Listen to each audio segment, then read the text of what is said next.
So, what do I think, that who should do what? Sorry. Welcome to Phoebe with the Patterns, and I'm the awesome person of the month. This month on my sofa, we have Harry.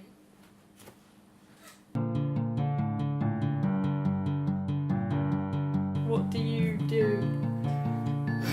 I'm studying sound design, but what I do most of the time is very, very little. You know? Just like hanging out, cracking wise. What's something you're really happy about right now? Happiness? I don't know, actually this is a dark point in my life. Like, community just got quite cancelled, so... Actually, I'll tell you something I'm quite happy about. I found this ring. Well, actually it was gifted to me by someone else who found it. I was hanging out at our university on level 4. Floor 4. Yeah. But my friends were like, hey, come over here. And I was like, I don't want to get up. And then they were like, yeah, but I've got a present. I was expecting something really shit, cold cup of coffee that didn't even belong to them or something. But no, there was this. And I was like, oh, that's a pleasant surprise. What do you want to be? Oh, Jesus. I would honestly be content with just being a housewife and hanging out in the house. I mean, obviously, you know, I'm not saying that being a parent is a cakewalk or anything. Like, not having the pressure on by, like, systems I don't even agree with, you know, faceless regimes. I'll tell you what, an actually interesting answer to that question. I'd like to be a sound designer a la Ben Burt.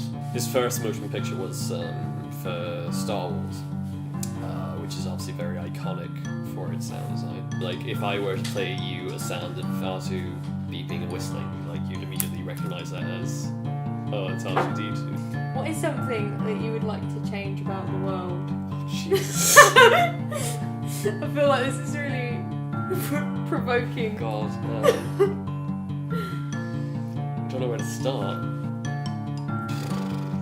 I'd like to have an education system that instills an attitude of logic and rationality and critical thinking so that they're able to essentially pick out bullshit and not be complacent with things that they don't actually want.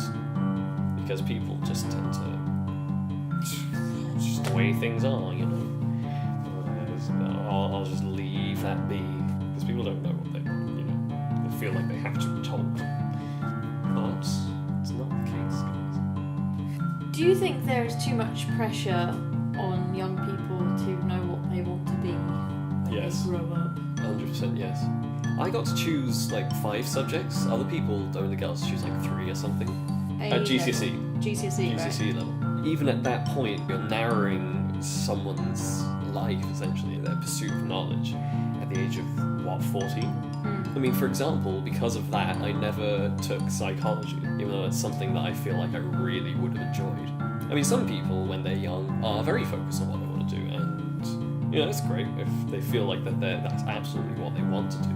But there are a lot of people like me very much enjoy lots of different things in life. Yeah.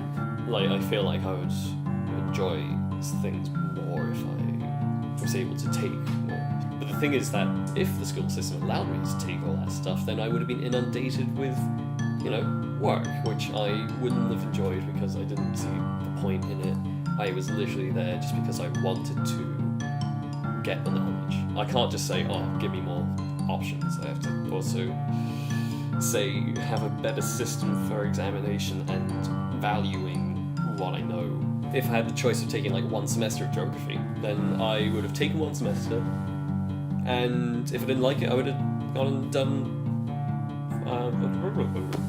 Do you think our society is too obsessed over certain things? It feels like any society is going to be too obsessed about a number of different things. Certainly the standards placed on appearance are not only exceptionally high, they're just wrong. Attractiveness is meant to comply with health, essentially. You know, taking a very Darwinian sort of Right, stay yeah. on it. ideals that are held up are not conducive for health. Venezuela, for example, the standards for beauty are set so high, largely by this Miss Venezuela competition. It's an exceptionally big deal, and it has such impact on, like, you know, beauty standards. Shop store mannequins, for example, literally their breasts are humongous and like their hips are super wide and big and stuff, and it's completely disproportionate. In this particular video, they got the guy who like runs Miss Venezuela. He basically just said, "I don't care. All I care about is beauty.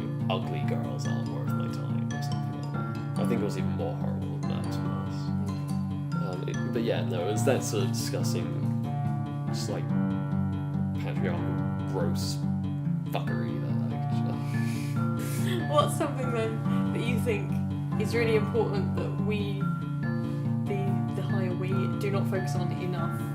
Transsexualism.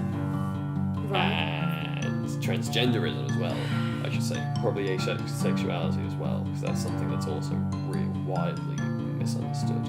It's just not something that's talked about. I mean, obviously, you know, certainly I didn't understand about transgenderism or asexuality or anything like that, but until I went out of my way to find it, because I happened to stumble upon someone who did know stuff about it, and that was completely by chance.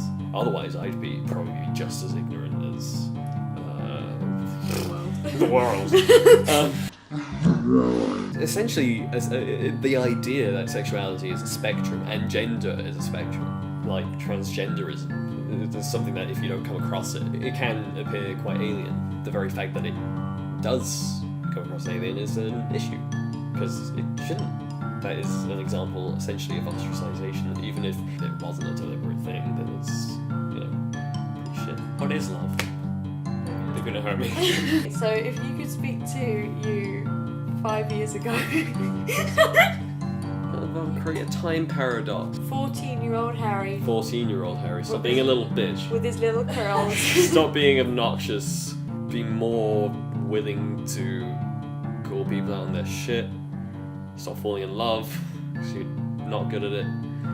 I don't know, stuff like that. Just grow up. That's pretty much it. I'm pretty hard on my past self. Your life motto type thing. Keep learning.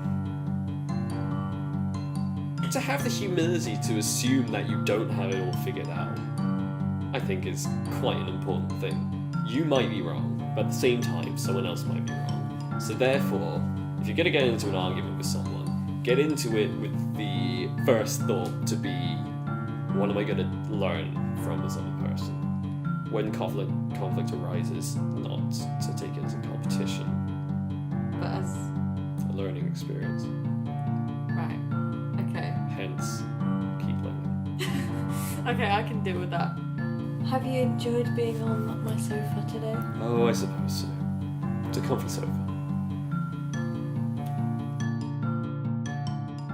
The worst thing you can tell me to do in a classroom is to make a fucking poster.